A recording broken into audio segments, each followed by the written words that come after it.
Think we're good. All right.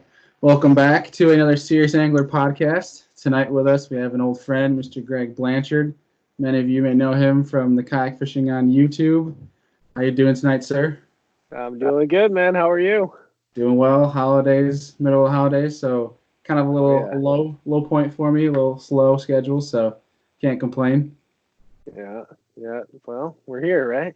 Exactly. In Yeah. New York, both of us. We're in New York. It's Yeah. fishing slow. Fishing's a little bit slow too. Yeah. A little bit of a different change from California, I bet. Oh yeah, definitely, Yep. definitely. Yeah, so what does a holiday break usually look like for you? It depends. I have a lot of freedom right now. I'm pretty much just contracting work. My full time gig is a physical therapist, so I have a lot of free time. And I don't get home too much. Home is Seneca Falls, New York for me. Right now, I'm in Northern California, so it's one of the few times I get home during the year. So 2 weeks home for the holidays, catch up with family, friends, and back on a flight tomorrow morning for California. But I'll be looking forward to that weather, though. It's been a little chilly here in New York. A little bit, yeah. I mean, for us New Yorkers who are not moving to California or Texas, this is warm right now for at least Yeah. for the time of And year. you know what? And I've been in New York I was in New York for the first 25 years of my life in Rochester, of all places, for school. And I think I've, been in California a little bit too long because this 40-degree weather, it's like, I'm like freezing. I'm like, oh my God, it's like cold. Yeah, So it'll be a nice to little get back. spoiled, a little spoiled out there. Yeah, it'll be nice to get back to the West Coast. I take it. Definitely open water is what I'm Yeah, looking forward to. true, true. Yeah. There's still Cuca Lake's open. We're headed there Saturday, so we'll see. Ah, dang. If I was here, Yeah, I'd join you. yeah. Well, yeah, we'll hop right into it, man. I mean, I know every podcast that I do is started off with I want to hear your story of how you got into fishing, who got you into it, and the whole 9 yards on how that began. Yeah. I think it's similar to a lot of folks' story. Grandpa got me into fishing since I could basically walk. Taking me to the bank, taking me, every shoreline we could find around. This as well as anyone. Finger Lakes, Central New Mhm. York. We have so much water here. Yep. It's you can find bank access is not hard. You know, so that's where it started. Probably 4 or 5 years old with Grandpa. That's where the passion began. Those bank fishing trips, and we mainly fished for bass, live bait, of course. Night crawlers, crawfish, minnows. But Yep. that's how it started. That's where the passion began. And gonna fast forward a little bit here. There's a lot of in between stuff, but I'd say probably my junior year of college. And I was still bank fishing on and off. Grandpa had passed, unfortunately, by then. Still doing some bank fishing around town. College kept me busy. Sports kept me busy. But every summer for about 3 years, my family had rented a cottage up actually where you're pretty familiar, Canisius Lake. Hmm. Every summer, we'd rent a cottage there for about 3 years going on. I'd get little John boat, little 25 horse John boats. It'd be my one time a year to get off the bank. And, the third year, I had to return the John boat. Still had a day left of the cottage and noticed some kayaks under the cottage. So, just decided to take out the kayaks. Why not? And Yeah. go in and out of those docks. And I've told this story before, but I caught more fish in that little evening of that kayak going in and out of those docks than I did all week in that John boat. And, that was huge. That was huge. I was like, whoa, this little kayak right here, this Yeah. plastic boat can catch me fish. I mean, and it just was huge. I thought, I was like, oh man, the Van Cleef Lake or Cuga Lake, all these places that I bank fish. I'm like, I could get here, I could get there.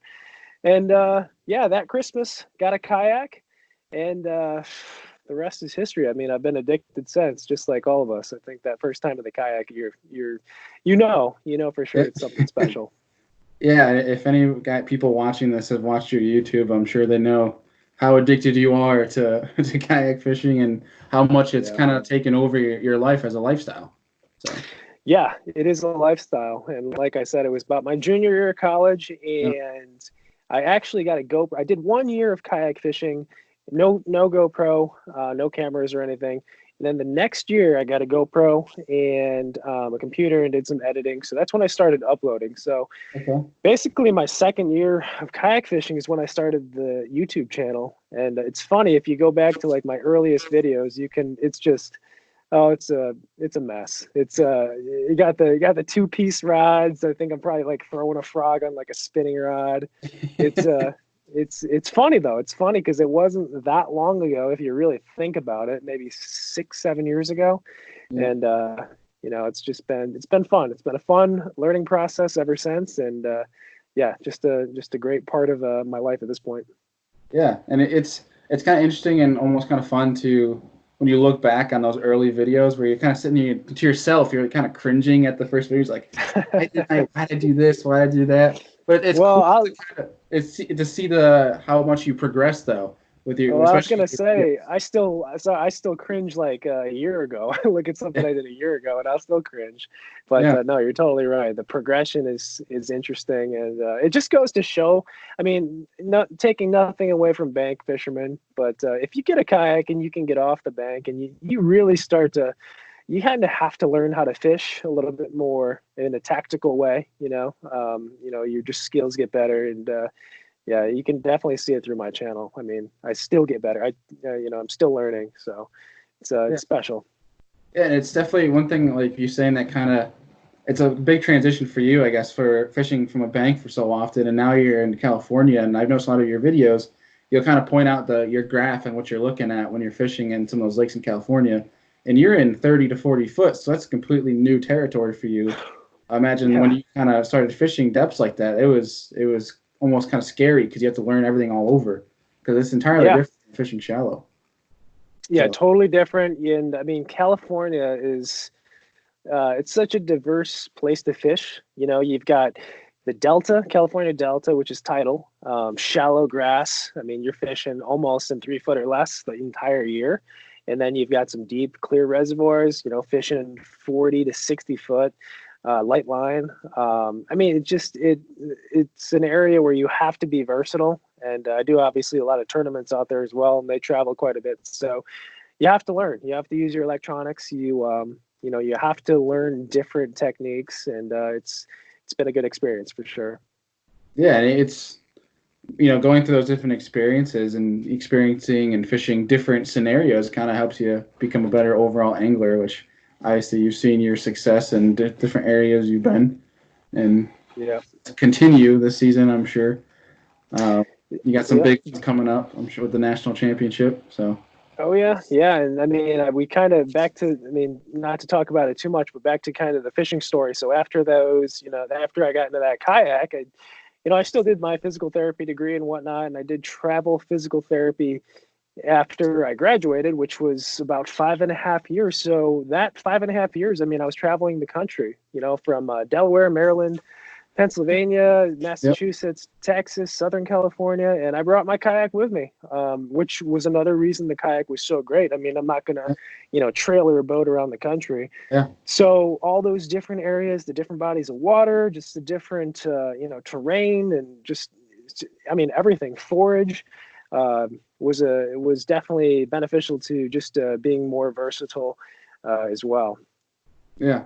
And it kind of streamlined with that. One of the things I like that you do is the Fish USA box, where you kind of try to force yourself to embrace new baits, which kind of forces you to fish them in a different way, a different style, kind of different areas in a sense. So it's kind of cool how you find these different ways to kind of better yourself and become more knowledgeable. Like I know one of the biggest ones you've used is your spoon, the jigging spoon. You've gotten Yep. into using that a lot, and that's become pretty successful for you. Yeah, it's funny. The Fish USA this past year was the first year I really took any kind of, I guess, sponsorship type deals, and Fish USA was, of course, one of them. But part of that deal was to do a monthly challenge series, kind of like I'm sure a lot of people have seen like the MTB challenge or LTB, whatever Yeah. challenges they used to do or still do. Yeah. There's some of them. Yeah. That's old school now, MTV challenges. But yeah, I said I do kind of like my own spin-off on one. I pick 5 baits, and just for each month, and see if I could catch a fish on each one. And what was funny about that was it was more for the idea, I guess, and promoting some baits. But I would say for sure at least 3 of those baits that I randomly picked that I had never really used before during ever are like staples. now. Yeah. And it's true. Like, you know, those boxes or subscription boxes or just trying new things in general Mhm. is a really good thing. Try new baits, new techniques, because it's crazy. I mean, you get around enough good fishermen and you find out the details matter. You know, the Yeah. details and baits, techniques, presentations, it catches you more fish. And that's definitely something that was a benefit from the Fish USA Challenge this year. Oh, definitely. Yeah. I think the Whopper Plopper you haven't, kept out of kayak for a while there. Yep. Yeah, that was Yep. one thing that I kind of had a hard time adjusting to, where it took me a while to get bit on that. And I was like sitting here, I'm like, while it's enjoyable for me to use because it sounds cool, I'm not getting bit on it at all.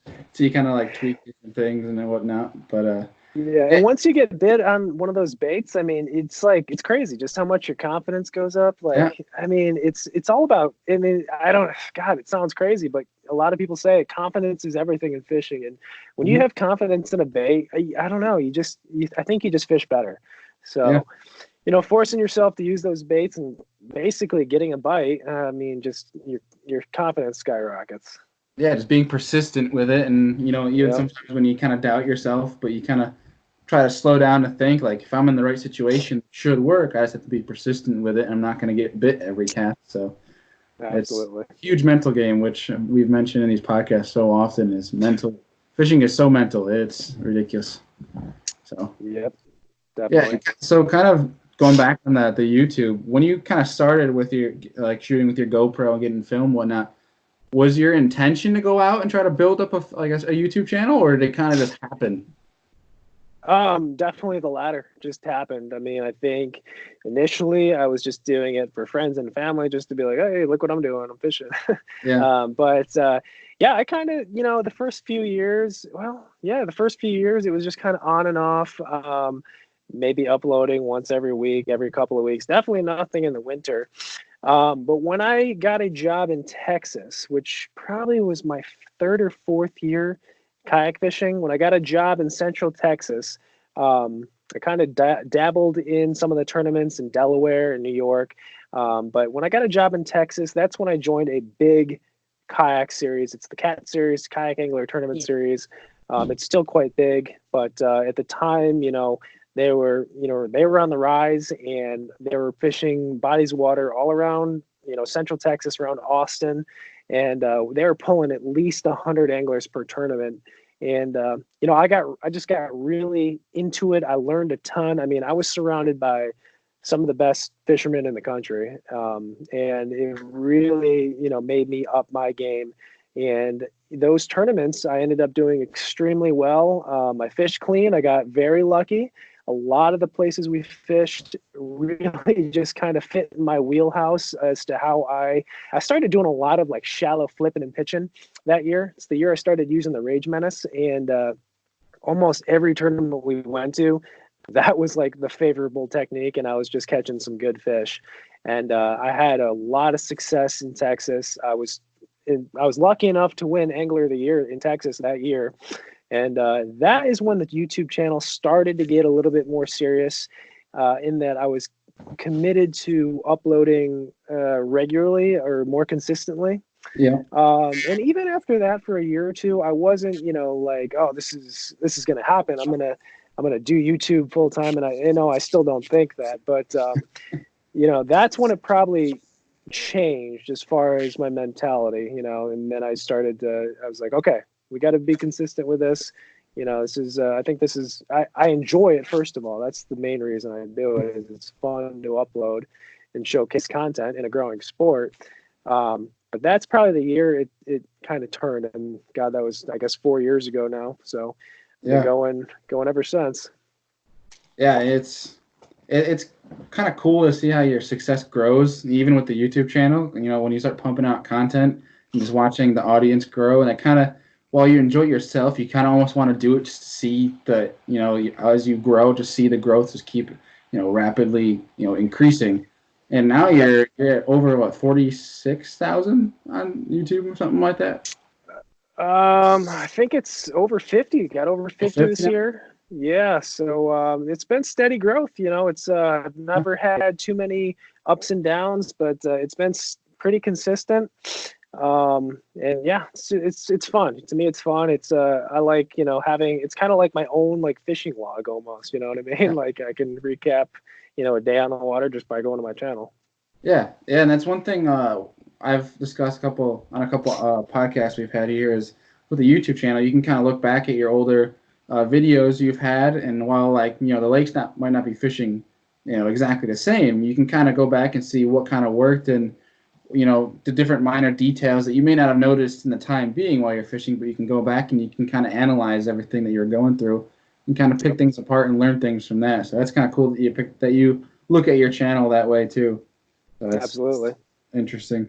So, Yep. what kind of got you into doing the tournaments then? Like, you said you traveled around Maryland, or not Maryland, but Delaware and whatnot doing tournaments. What kind of like fire was it, that athlete instinct in you that fired up the want to compete, or how'd that start? Yeah, a little bit. So, funnily enough, my first tournament ever was on your home waters. It was on Canisius Lake. It was the Western New York Kayak Bass Fishing uh, group. I don't think they're around anymore. I think they maybe, if anything, transitioned to the Kayak Anglers of CNY, and then of course, NYKBF. But that was back in 2012. And I mean, kayak fishing back then, especially in New York, was so new. I mean, it was like when you went out in the kayak, like everybody would stare at you, like you were an alien fishing in a kayak in New Yeah. York. So that was my first tournament back in Canisius Lake, and it was one fish tournament, longest fish. Well, And oh my gosh, we all had our CPR boards. I think there's about 12 of us at the time, and I caught like I think it was a 19-inch largemouth on the north end, and I got second place. And just the thrill of catching that big fish in a tournament when it mattered, mhm. it was just a rush like I'd never felt before. And I'm sure you and everyone else who's fished a tournament, that feeling when you catch a big fish and it matters, it counts for something. Mhm. Just compounded on the fact that it's a big fish, it's like a crazy rush. It's something that you just can't really explain. And that tournament right there, that fish right there, was a defining moment in tournament fishing for me because I've always been a competitive person. I played sports through high school and college, but that moment in fishing, it started the addiction. So I say this to a lot of people. I'm addicted to fishing, but I'm also addicted to tournament fishing. Yeah. I'll fish as many tournaments as I can, and it doesn't happen often, but those moments when you catch that big fish in the last 30 minutes, or you find the mega school, it's like, I don't know, it's just like this incredible high you can't describe. Yeah, yeah, no, I can totally agree with that. I mean, I know, also being an athlete, and graduating college, just I was a collegiate athlete, and being done with that, I was so scared. Like, what am I going to do with my life afterwards? Because I don't have anything to train for, to look forward to. Obviously, though, there's work, but like obviously, you look forward to activities outside of work. And getting into tournament fishing halfway through college, that was kind of like, okay, I found a solution for afterward that kind of I can bank on for that competitive drive. But Yeah. yeah, I remember when I first learned about NYKBF and I signed up for my first tournament was it was actually the canal. It was the Seneca Cayuga Canal. I think I remember that. I think there was 12 or 13 guys. It Yeah. was a very small trail at that point, which now it's huge. I mean, I think Yep. they had 80 guys at the first tournament last year. Yep. They did very well. It's run by amazing guys, as you know. You're close with Justin and all them. But yeah, it's cool to watch things explode, especially kayak bass fishing on the rise. And just Bassmaster released a new series of professional kayak series or whatever their term for it is. But it's Yep. each year it gets bigger and bigger, and it's cool to see that. And it Definitely. helps. A lot of the YouTube helps too, and I can tell you right now. I mean, you go on the Facebook groups like kayak bass fishing. Random guys will go out there and say, "Hey, I need some YouTube channels to watch with kayak fishing."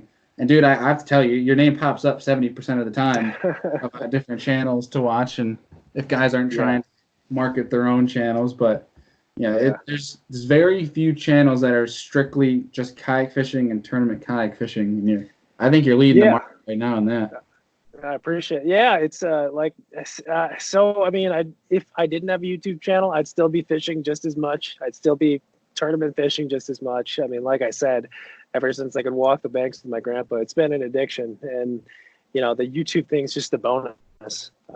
So yeah, and that's probably why you don't see a lot of. I mean, on occasion I'll do a challenge video like we talked about, the Fish USA challenge videos. Rarely anything else though. I mean, when it gets down to it, I just like to fish. I like to catch fish. I like to figure them out. I have no interest in really doing anything else on the channel. And, I'm glad that people appreciate that, because that's what I enjoy doing. As you mentioned, it's a growing sport. I mean, Bassmaster now, I mean, we've got the Hobie BOS, the KBF, a million trails across the country. I mean, you could probably find a tournament anywhere you want now. But it's really, really cool to see the sport continue to grow. And I'm happy to be a part of it, and happy to, try to educate as much as I can on my channel, and kind of, show people what it's all about. Yeah, and I think you're doing a great job with that, for sure.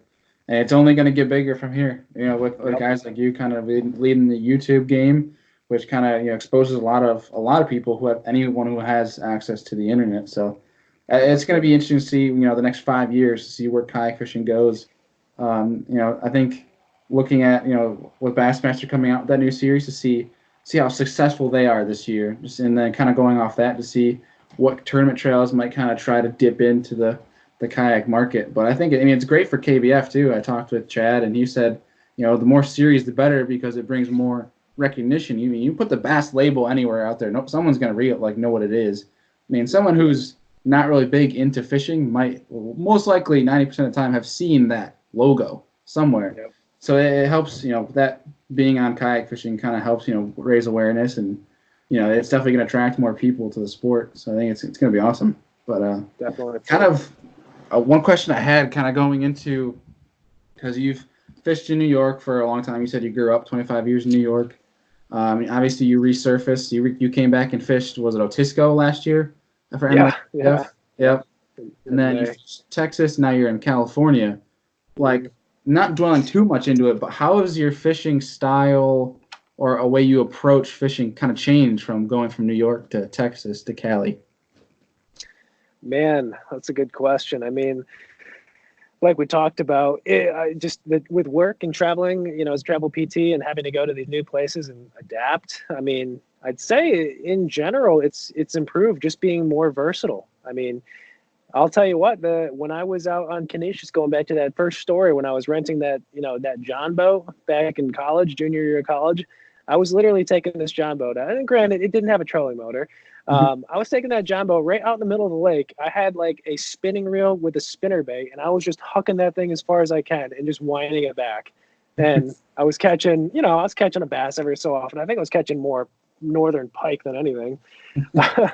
But that's where I started, if that gives you any context as to where, my fishing skills were at the time. Texas, I won Angler of the Year there, and I came into Texas with a couple of bass. Actually, all my rods were 2-piece Bass Pro Shops tourney specials. I think I was throwing a frog on like 15-pound fluorocarbon. I mean, I learned quickly that I needed to change a few things. Yeah. But, as I've continued to fish and put more time on the water and fish new bodies of water, like I said, everything is just, you learn, you figure out what works. You start fishing with other people, and that's what I would say has helped me the most, is fishing with other people. Is you learn more from others on the water. You can't just expect yourself to go out there by yourself and figure it out. You got to go out there with others and learn things you don't know. But that's what I would say has really changed over the years, is just being more versatile with different techniques. I mean, there's still a handful I'm not comfortable doing, but, I'm comfortable, with drop shot, spinning rod stuff. I can flip and pitch, frog, top water. All the basics are covered. And, that's really it. Just being more versatile as an angler, because I mean, as you know, everything we have in our, on our rods are tools. They're not, it's not like the best bait ever. It's just a tool for a situation. So having more tools in the toolbox is going to make you a better angler. Yeah, and money doesn't catch fish. Money just buys, the lure and whatnot. It's more what's up here that'll catch them, right? Absolutely. Absolutely. Yeah. Absolutely. And that's the one thing that I'm big on is learning, like the drive to kind of just learn more and more. So it's cool to kind of sit down, even if I'm watching like a YouTube video. Like I think I was what kind of sparked it a long time ago was I watched an old tactical bassin video where they were talking about how they were cranking and how one guy was using they were using the same crankbait, but one guy was like a 4 pound lighter of a test, and he was catching double the amount of fish that the other guy was because he had heavier lines. So they're obviously getting different depths. So it's just thinking like the small changes that can affect your performance is crazy, and it's one thing that drives me nuts sometimes too when I'm in a lull where I'm not catching anything and I'm sitting there like there's probably some small minute change that will just help me catch a bunch of fish, but I don't know what to do because there's so many small changes you can make. So Yeah. it's interesting, but I'm kind of curious when you went to Cali, how different was it trying to adjust from just largemouth, smallmouth, and now you have to go into catching spotted bass now. That was an experience. My first tournament ever in California was on Lake Comanche, and it's a big spotted bass lake. It's known for its spotted bass, like 7, 8, 9 pound spots. And the spots act a lot like smallmouth in a way. You kind of learn as you go, but the big thing about that body of water and a lot of bodies of water in California is they are deep and they are clear. I mean, almost like some of the places we have here. Actually, you go Yeah. to Lake George and some of those places. But that deep, clear water, I mean, you can't be afraid to go way offshore and you really use your electronics. I'd say that's the time in my life that I really got, serious about looking at my electronics, looking at navionics, finding offshore humps, offshore islands, looking at points. That was the time where I needed to learn how to do that, and I still do it today. And you find fish now, by studying your graphs and studying your electronics. Yeah, I think it was a video a few months ago. I think you kind of mentioned the video where you were playing around with your graph and you're like, yeah, I don't really use side imaging too much, so I guess I should start using it. So that was like, Yep. and I know that Yeah. electronics are everything for finding fish now, and it's almost crazy with the new mega imaging that's out this year. It's unbelievable the stuff that you could do with Yeah. it. Yeah, that's true. Yeah, so this was my first full year of side imaging, and more. I mean, I always use it now, but definitely on more than one occasion, it came in handy identifying like rock piles. Actually, even in New York, I fished back in May when I came back to New York, Mhm. and was fishing Lake George. I was finding really good largemouth on rock piles, and up where I was fishing, it was a lot of just desert, and you really had to either see your rock piles below you or your side imaging. And luckily I had side imaging, so I was finding them on my side imaging. And you're more efficient. You don't waste as much time. So it's huge. Yeah. And it's funny when kind of people talk about how it's like almost cheating now and whatever, but at the end of the day, you still got to catch the fish. I mean, it might make the process of finding them easier, but you still got to trick them. So it's Absolutely. interesting. So kind of looking Yeah. forward to 2020 to your tournament schedule. I mean, obviously, I'm sure there's tournaments here and there where you'll probably spontaneously dive into, but yeah, are there any tournaments that are highlighted beyond obviously the national championship? Um, you know what? I'd say the big tournament month that I'm really looking forward to is in August. It's all in California, and it's like 3 weekends in a row where it's three major tournaments in August. I think we start out with the Clear Lake. I think that's a 2-day tournament, Clear Lake KBF regional. Then the following weekend, it's a God, is it Hobie? It's a Bassmaster, I believe. And then the third weekend is a Hobie BOS on the Delta. So it's like 3 weekends in a row, three major tournaments on two bodies of water that I love. So I'm pumped for August. It's just gonna be a lot of fun fishing. Fishing should be really good, and it's gonna be on a big stage. So that's what I'd say I'm looking forward to the most. Yeah, that's a lot of months of anticipation waiting. A lot Yeah. of long nights looking at your maps, wondering why the heck these 3 months won't come any faster. Yeah, but it'll be fun though. I mean, Yeah, Hobie BOS did a great job this year. KBF continues to do well. Bassmaster, I'm sure they're going to put on a good show. Yeah. And there'll be big fish caught too. I mean, I know Clear Lake and the Delta, they haven't been fishing as good as they have, in the past, talking 8-10 years ago, but there's still some giant fish in there. Oh, yeah. So, I mean, you never know. Yeah. Yeah, and hopefully, knock on wood, you keep up your tradition with the Hobie BOS. I'll try, yeah. Yep. So, have you talked with? I know one thing I wanted to bring up was you have a group that for folks that watch your YouTube. It was the Dark Horse, right? The Dark Horse front group. You guys do your little tournaments, whatever. Do they all plan on doing pretty much the same tournaments as you this upcoming season? Yeah, I mean, God, there's so many tournaments now available, especially in California. I mean, you wouldn't think, but we've got, our local trail, Yakabass out there. We've got Hobie BOS that comes out there. We've got Bassmaster now that's coming out there. They just started the Wild West Bass Trail. I don't know if you're familiar with it, but the Wild West Bass Trail is a huge, boaters tournament. It's been for years, and they just started a kayak series this year, starting in 2020. And with all 4 circuits, I mean, there are so many tournaments, and it's not realistic to do all of them, even for myself. So I think the plan for the guys, the Dark Horse crew, which we love hanging out with each other and, just doing the camping deal and pre-fishing. I think we're probably going to do most of the big ones together. We've always gone out to the national champion. Well, the past 2 years, we've kind of gone out as a group to the national championship for KBF. Don't think we're going to do that this year. But definitely some of the big ones in California. We'll make sure that we're all together. Yeah, those were some pretty enjoyable videos. Just kind of watching, hanging out with the guys, drinking a couple beers, and going out and doing your pre-practice tournaments and just showing all the real stuff and down to earth. And that's the thing about kayak fishing in the community, and I'm sure it happens everywhere else too. But we've got a few buddies in our Dark Horse crew that are boaters, like big time boaters, had a ton of success in the boating world, winning tournaments, and they still fish tournaments. But they said the one big difference between the boaters and the kayakers is, the kayakers, us, the crew, we'll all get there a couple days early. We'll set up camp, we'll barbecue a little bit, drink some beers, just have a good time. And that's just not what they do in the boating world.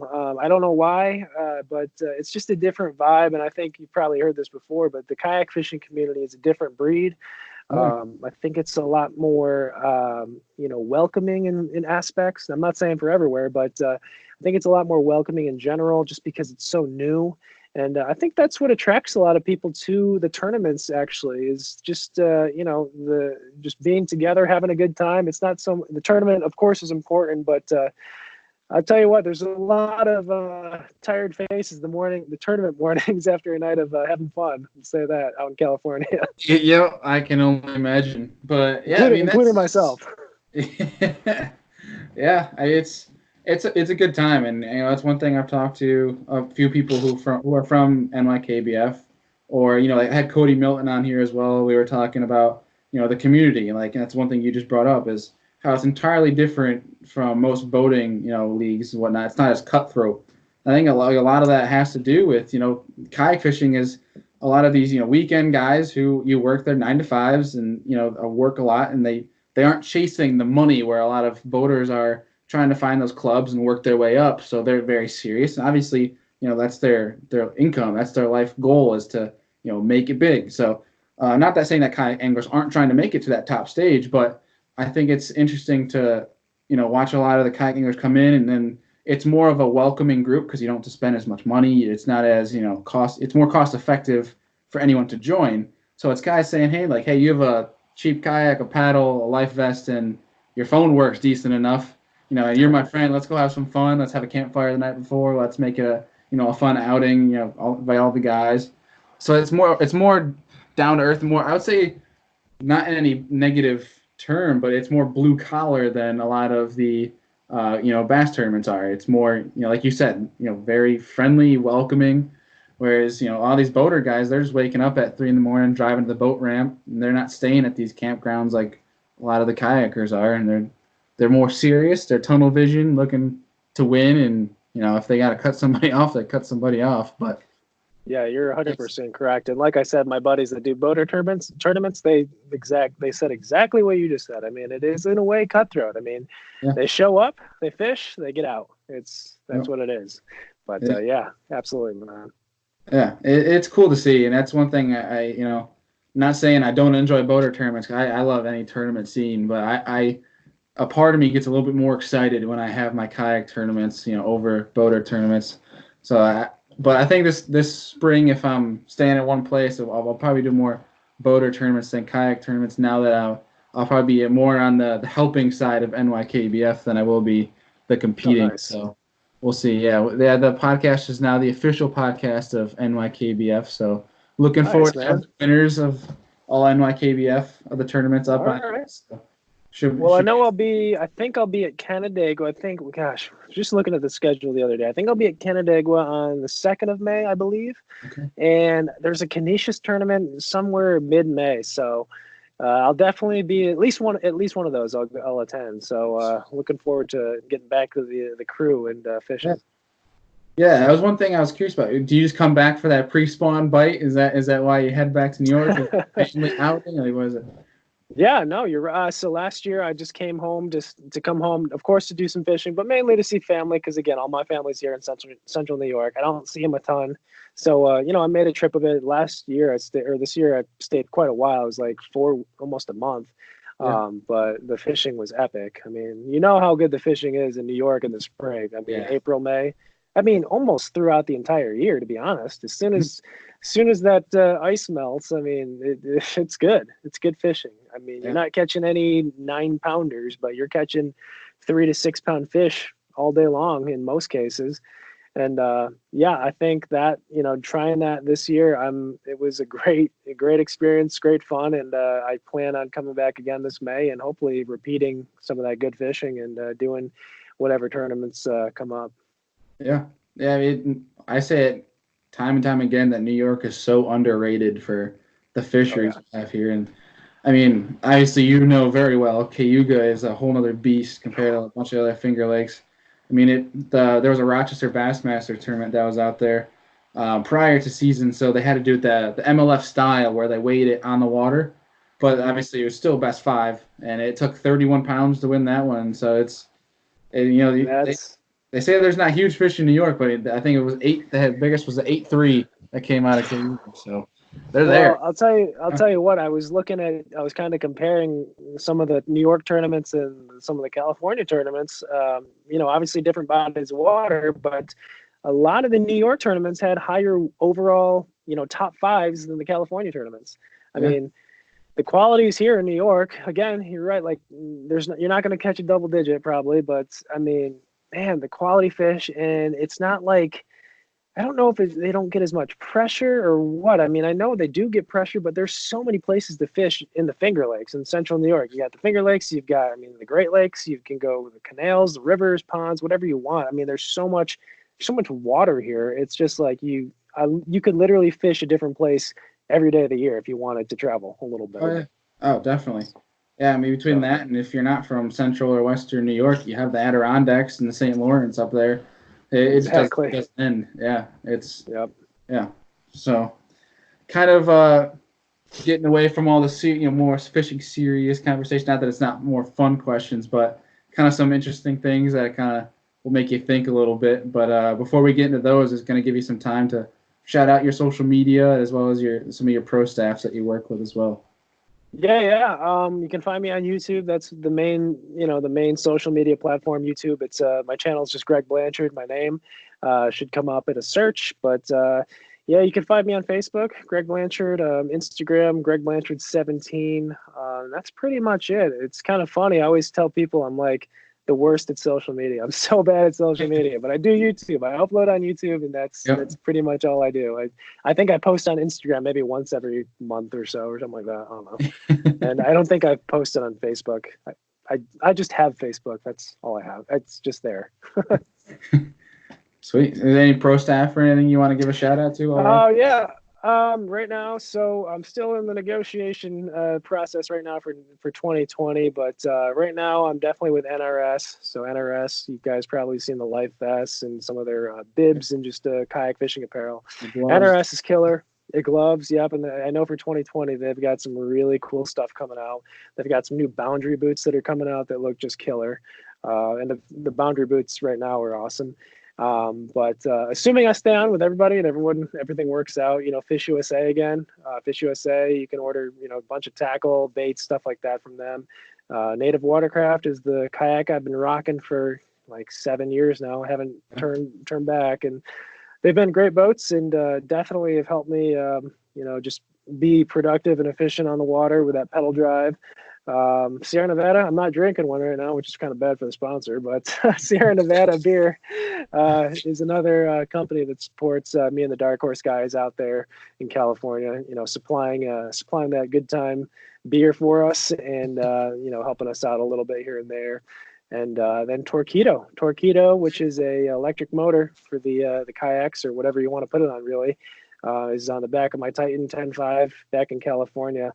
And that's nice to have. It's a luxury. Well, it's definitely a luxury. But I'll tell you what, when you're 5 miles away from the ramp at the end of the day and you fished all day and you turn that Torqeedo on and just cruise right back, you feel great. And if it should be in tournaments or not, that's another, we could get on a whole nother thing with that. But for just fishing and enjoying your day on the water, it's fun to have an electric motor. Yeah. And I think definitely at the end of the day, it's kind of like your savior, especially with those big lakes in California. I mean, even New York. Yeah. I mean, any kayaker knows, a mile is, for a boater, it's nothing. But a mile for a kayaker is, crap. Yeah, you got to think about it, and that's what makes kayak fishing so special. Is you have to be so strategic in where you fish. It's like even like a couple 100 yards. Like, do I really want to go over there? Like, is it worth my time to go try? I mean, you just have to be really smart with your decisions in kayak fishing for sure. Yeah, we can have a whole another hour-long podcast on different, positives and factors I think about kayak fishing, but. Right now, I kind of want to ask a couple different questions that force you to answer a few different things, but they're nothing terrible, I promise. But that's all right. So I guess my first one to start off, if you had to choose between your 3 different locations that you fished, you can only stick with one for the rest of your fishing career between New York and Cali and Texas. Would you be able to choose between one of the 3? I could pick. I could. It'd be California, because the main reason I love New York fishing, but I don't ice fish. So California, I can fish all year long. I can fish all year round in Texas too. But I have really fallen in love with the California Delta out there, that tidal fishery. It is just like, it's, you can't really explain it. I know people have been on like the Potomac or the Chesapeake, different tidal fisheries here on the East Coast, and I've heard guys say this too, but it's just a different world. It's like just a maze of, tules and hyacinth and, just grass everywhere and shallow fishing. And there's giants living in there. And it's a place that honestly, that was the reason I moved to California initially, was for the Delta. I remember seeing Bassmaster go to the Delta, and I was just like, I got to go there at some point in my life. That place looks insane. And I love fishing it every year. It's just a really unique, challenging fishery. It is challenging. It's not like you can go sling a frog and you go catch biggins all day. I've been skunked plenty of times, but it's just like a puzzle like no other. And I'd say between all year long fishing and the Delta, I would have to pick California. Yeah, it seems like even if you kind of get used to the lay of the land, from what I've seen, at least in your videos, is that every year it's different because the vegetation doesn't always grow the same. Different, and those tides, man, like those tides are so interesting. I mean, you could go through an area and just whack them, and then 3 hours later on a low tide, that area is just mud and grass. It's all gone, and it's like, what the heck? Where'd these fish go? And I mean, it's a challenge. It's a challenge, but it's once you figure out a pattern, and they usually you can pattern them on the Delta. Once you figure that out, you can have a good day. Yeah, and you figure out how to avoid all the sea lions, right? Oh God, the sea lions. I mean, oh my gosh, they're as much as I hate them, they're bad because they eat all the fish. I mean, they're just fish eating machines. I mean, I've never personally witnessed one do this, but plenty of guys have been witnesses to this. But I mean, during the spring, when those Delta bass get up on those flats, and they're very specific areas where these fish can spawn where the tide won't blow them out. Those sea lions just go right through and rip through them. They just eat biggins after biggins after biggins, and it's sad. It's part of the reason they say the Delta is kind of on the downswing as far as big fish is the sea lions are eating all these giants. So it's sad. That's really sad. Yeah. Wow, I never knew that. That's kind of crazy. Kind of an eye opener. I've seen plenty. Yeah, I mean, they just rip fish apart. The salmon, the striper will run through the Delta, and you'll see them out in the distance in the middle of the channel. They just thrash these big salmon. They throw them up in the air, and you can tell because there's a million seagulls just coming in, and they just decimate these fish. And they just eat all day. So it's a problem. It's a big problem. Wow, that's wild. I had no idea. Yeah. So this question is probably my favorite because it's kind of always different with each podcast and each person. But so past or present, could be anybody. If you could sit down at dinner with 3 different people, again, past or present, who would it be? Past or present? Oh man, that's a great question. Doesn't have to be fishing related either. It could be anything.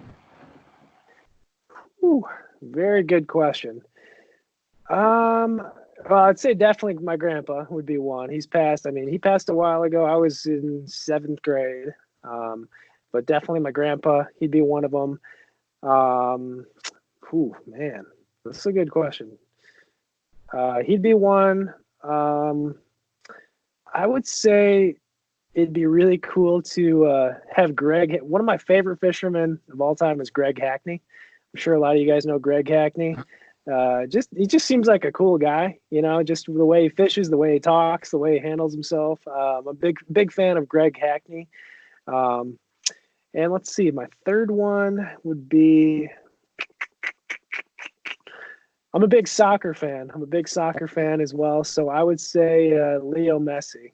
I'm sure anyone who knows soccer, Leo Messi would be a fun one to chat with. I think he knows a little English. So I think that'd be a very diverse table, but that'd be 3 right off the top of my head, I'd say. Okay. I'm sure with the amount of publicity he has, he's got to learn a little bit of English, at least hello. So I think he knows enough. Yeah, and I think Greg Hackney, you can kind of see the way you fish and the way he fishes, you can see the similarities. He's a big flipping guy. He loves a jig. I mean, he's a big jig guy. I mean, he's actually a pretty versatile angler. He's a shallow water fisherman for sure. But I mean, I could watch Hackney fish all day. I mean, there's a few videos up on YouTube of Hackney just, fishing a jig around some brush, and it's just it's mesmerizing the way he fishes. So I would love to pick his brain. I'd love to be on a boat with him and fish with him for a day. Actually, he won Cuga a few 3-4 years back. Yeah. On a jig, on the Hack Attack jig, and he caught almost, I think he caught over 80 pounds in 4 days in the summer. Yeah, dude, just up in a hole in the south end, I believe. Yeah, that was a fun one to watch. It'd be fun to go out and have a day on the water with him. Yeah. And then my last question here, it's one I like to kind of cap off my podcast with, but your favorite fishing memory. Favorite fishing memory. Oh man. So that's, there's so many. But I'm going to have to say, it was actually this past year. Caught a PB on the Delta, good old California Delta. And it wasn't a double digit. I thought it was a double digit, but it was basically a really kind of a mixed emotion day. It was a tournament. I had a spot that I was really excited about, and I made like over an hour run just to get to the spot, and my spot was blown out. The tide was low, which I looked at the tides. By now I know, enough to look at the tides, but I was a little bit off with the tide for that area, and it was blown out. It was too shallow to fish. I think all my fish had gone to deeper water. So super discouraging making that far of a run to find basically nothing. And just said at that point, all right, well, I'll just go fishing, and tried an area I'd never fished before. I think we're 3 hours into the day, and flipped into a little hyacinth patch, and felt that little think, and he set the hook, especially in all that cover, and you hear that like screechy line. Yep. Yep. And I just went in and got the fish. I couldn't even find my line, and I just wrapped my hand around it, and I was like, well, I'm just going to pull it up. Pulled it up, and I saw this just bucket basketball mouth. I was like, oh my God. And I just like flipped it in my boat. I think I like slammed my foot on the fish to like keep it in. And I was like, oh my God, that's a giant. I thought it was a 10. It was, I think, 8'11". But it was a 24 and 3/4 inch bass. If she had a little meat on her, she would have been a double digit for sure. But that fish right there basically turned the day around. Big fish in the tournament, ended up winning the tournament by 1/4 of an inch. So that there has been so many good memories, especially from this past year, but that right there, catching a new PV on the Delta during a tournament was, it's definitely the most memorable. Yeah. You've had a few tournaments where you've won by 1/4 of an inch. I remember back where I was heading in with 15 minutes left, and I thought I had the thing in the bag. And I don't know if you saw that. I know exactly what you're talking about. I don't know if you saw that video, but I would say I had less than a half hour left, and I was reeling in a frog in like 5 feet from the boat. Just a big one comes out of the weeds and grabs it. I was just like, and it's like a 19 or something ridiculous. And I definitely owe you one after that. Yeah, for people for people listening, it's on the last half hour. It was like the last hour of NYKBF tournaments when using Tourney X. You can shut off the standings, so it kind of gives like a surprise-esque feel to it. So I did pretty well that day, I was throwing the exact same frog you were, but more towards the lock, more towards Cayuga. And I had a good day with the frog as well, and I was going in feeling confident. I had like an inch on everybody, and I was like, oh, it's my first win. Like, this is great. We're going in. I get back, and I hear second place, and I'm sitting there like, they're not going to call my name yet because I think I'm first. And they say my name. I'm like, oh, what the? And they by 1/4 of an inch, and you went. I'm like, oh, that. I actually felt bad. I felt bad too because I was like, oh man, because you were pretty young at the time, right? I think you were younger, right? I think it was I was 18. One of your first tournaments. Yeah. I was like, oh man, I just like screwed this kid over.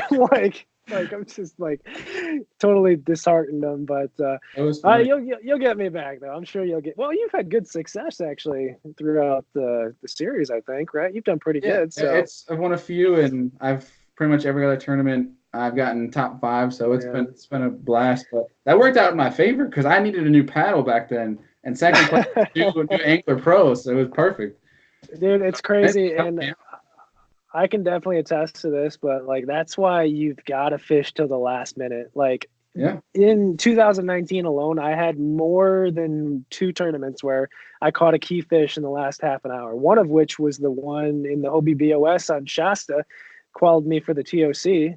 That was a ridiculous catch, but it's not just me; it's everyone. I mean, you can literally change your day in 10 minutes. Like you can't, I mean, I know people probably think it's cheesy, but that, Ike's line, never give up. It's true. It's just true statement. You have to fish hard till the end. And, sometimes you'll be rewarded for doing that. So that's something I try to do now for all tournaments is just, you just fish hard right until the buzzer, and it's paid off. Yeah, it's a simple line, but it's not over till it's over. So you got to fish hard to the end. Yeah, exactly. Yeah, well, for people watching in, especially on YouTube and the Anchor app and whatnot, I'll link that video down there so they can watch you beat my butt in the tournament. Oh man, that's old school. I don't even know what kayak I was in. It'll be a throwback, but oh gosh, I think you were in it still. I think you were. Was I? Yeah. Oh god. And I'll link your channel down below as well, and then if anybody else wants to reach the podcast anywhere else, I'll link the link to Anchor as well as Spotify and Apple Podcasts too. But Greg, it's been a blast getting you on here, rekindling some old times as well as hearing your story. I never really got too much of a chance to sit down with you and talk, but I look forward to coming back to New York so we can get some fishing in, and I'm looking forward to those times, man. Yeah, man. Thanks for having me on. It was good, fun conversation. And yeah, I'll definitely be seeing you guys come spring in New York. Yeah, and we'll be rooting for you on that national championship, and we'll see how things go for you. All righty. All right, take care. All right, later, man. Bye.